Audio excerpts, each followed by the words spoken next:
What's going on is Anton from antondaniels.com. I appreciate you guys for continuing to rock with me.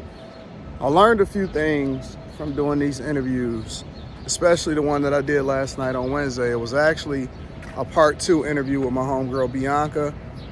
And I've had the opportunity of establishing great relationships with people that I wind up doing interviews with, which would then yield for them to actually do a second interview, in addition to the reaction video. But I learned more about society and culture than I did from her, even though all of the information that she gave me allowed for me to see the reaction from a lot of the different people in the chat, right? And one of the things that I learned, for example, is that people really, truly don't have any dick discipline. Like, y'all send these DMs and y'all reach out to these women and you go based off of the fact that they may be aesthetically pleasing, right? Meaning that they look good, but that don't necessarily mean that that's what's best for you. And when I say having dick discipline, I'm meaning that what is the best thing for you? The best thing for people is to ultimately preserve themselves, because self-preservation is the first rule of life, right? It's not getting saved. It's not Jesus. It's not kids. It's not none of that. The first rule of life, existence, the reason why we wind up getting married and all of this stuff in the first place is self-preservation, right? The reason that we have houses, the reason that we build into places, that we cluster together, is all based off of self-preservation. And so if self-preservation is the first rule of life, how don't we have any dick discipline if the easiest way for us to be able to lose our life, not only when it comes to getting a disease that we may not want, is also based off of the idea that you can lose your life getting caught up with a woman. And most of the situations that I see guys getting caught up, right? I just did a report yesterday on the Millionaire Morning Show. Make sure y'all tap into the Millionaire Morning Show today. I just did a report on the Millionaire Morning Show about a guy, a real estate agent, that wind up crashing out because the FBI was raiding his place over the idea that he was trying to get his ex-girlfriend, his wife that he was going through a divorce with, he was trying to get her taken out. Passion, all of that stuff got you killing yourself because you don't know how to put yourself in the best position possible, and y'all always fall for the person that y'all think love y'all. And it's not even about that. Love is more than just who it is that you lay with every day. Love is, are you disciplining people? Are you really doing the thing that's in the best interest of the people that's around you in addition to yourself? You got to love yourself before you love anybody else. And that's another thing that I always preach to people is make sure that you selfish before you selfless, because you can't do anything for anybody unless you first take care of yourself, right? The second thing that I learned is that people are always still willing to crash out. Again, self-preservation. Not only do you not have any dick discipline, but y'all willing to see it through, and you don't know nobody, right? We don't vet people for character. I'm not saying that she's not a good person, but I'm saying in general, you don't vet people for character. You don't vet people for their past. We always say, or these women are sitting there telling y'all that it really don't matter about your body count.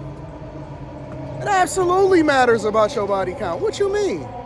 How don't body count matter when the possibility of you contracting something is largely based off of the people that you've associated yourself with in the past? Not only how many matters, but who matters. And so they say, oh man, your past don't matter. Man, fuck you. The past absolutely matters. It matters so much so to where it's a life or death situation as to whether or not you should be with a certain person or not. Let me say that again. It's a life or death situation as to whether or not you should rock out with certain people, because you don't know them from Adam, and you think that just because they're a nice person or just because they change their life around, that their past don't catch up with them. It absolutely catches up with them. And people are so weak, man. They so weak. And I see people doing stupid stuff, and they always getting themselves into situations on a regular basis. Man, they try to justify it. They try to validate whether or not they were supposed to be there or not. You can't validate bad behavior. The only thing you can do is take responsibility for it. Real talk. And another thing that I learned from doing these interviews is that people want blood. They do. They don't look at it as an opportunity to educate themselves. on what it is and how they can avoid it for themselves.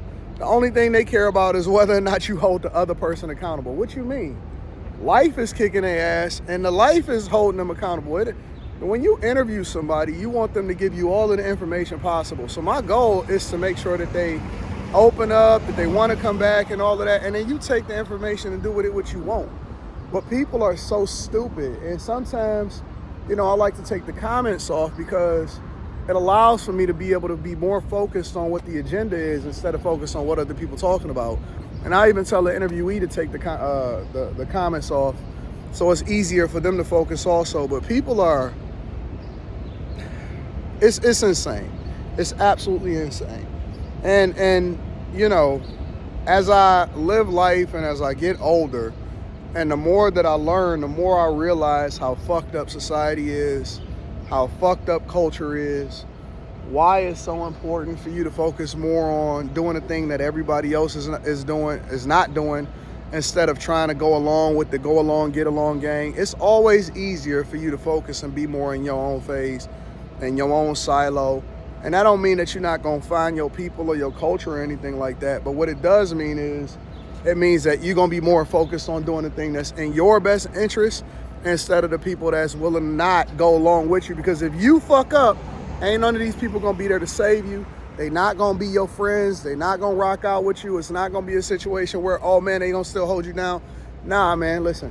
I've seen so many situations where the initial fallout is, oh, we got you, we gonna protect you, we gonna rock out with you, when somebody crashed the fuck out. And then, over time, you start to slowly but surely see people disappear and phase out, and ain't nobody gonna be around. It's gonna be you by yourself. You're gonna die by yourself, and that's gonna be the end of the conversation. Stop crashing out. Start thinking long term, because that's the third thing that I learned, is that nobody got a long-term perspective. They ain't got a long-term perspective when it comes to their finances. Is YOLO, is I want to get rich quick, is, well, I still got enough time, and you don't know what's gonna happen. You have no clue whatsoever.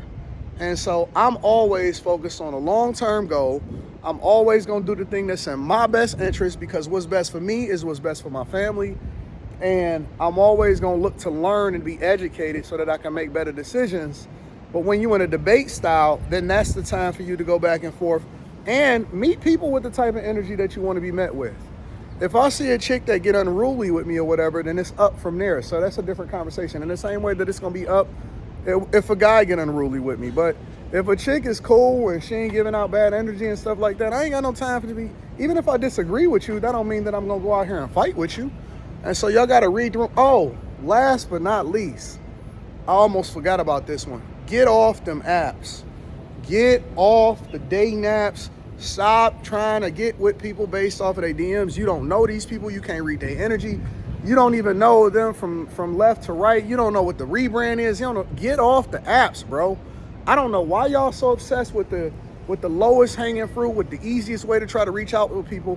The best thing to do is always get out of your comfort zone. Let it be natural. Man, this place is sick. Let it be natural, and then let it go from there. This is where GM's new headquarters is going to be. A lot of people don't know that. So GM just recently announced they're going to be moving into this building. So they're moving over from the Renaissance Center right into this building so they can have a smaller footprint. I think they just rezoned, and I can see all of the construction workers continue to go in. They just rezoned this building. And let me show y'all something else too before we get up out of here, because I'm about to go to my office. They just rezoned the building that GM headquarters are currently at. So I'm not sure what they're gonna do and what they're gonna build right now. It's a whole lot of construction going on here. And then the bigger building that's right next to this, let's see if I can find it for you guys, if you guys are able to see it. It's a much bigger tower that's going up over here. And so the bottom half of it is actually an Addition hotel. And so it's gonna be a bunch of rooms and stuff. And this is retail and General Motors headquarters and things like that. And then the taller portion of it, let me see if I can show it to you. The taller portion of it, that right there, is gonna be residences, right? And so they contacted me yesterday because I was on a waiting list. They contacted me yesterday and said within a month and a half, they're actually gonna be releasing floor plans. Obviously they gotta get, validation from whatever the governing bodies and all of this stuff, or the safety or whatever, to release floor plans. but they're gonna be releasing floor plans for people that is looking to buy their spot in the now rebuilt Hudson's building or the new Hudson's building. So it's gonna be awesome. I can't wait to show it to you guys. I love you. I appreciate you. Don't crash out. I'm gonna keep y'all up to date on everything that's happening all around me. And hopefully you learn from the things that I'm telling you so that you don't have to go through it yourself and suffer as a result of it. I'll holler at y'all later, man. Peace.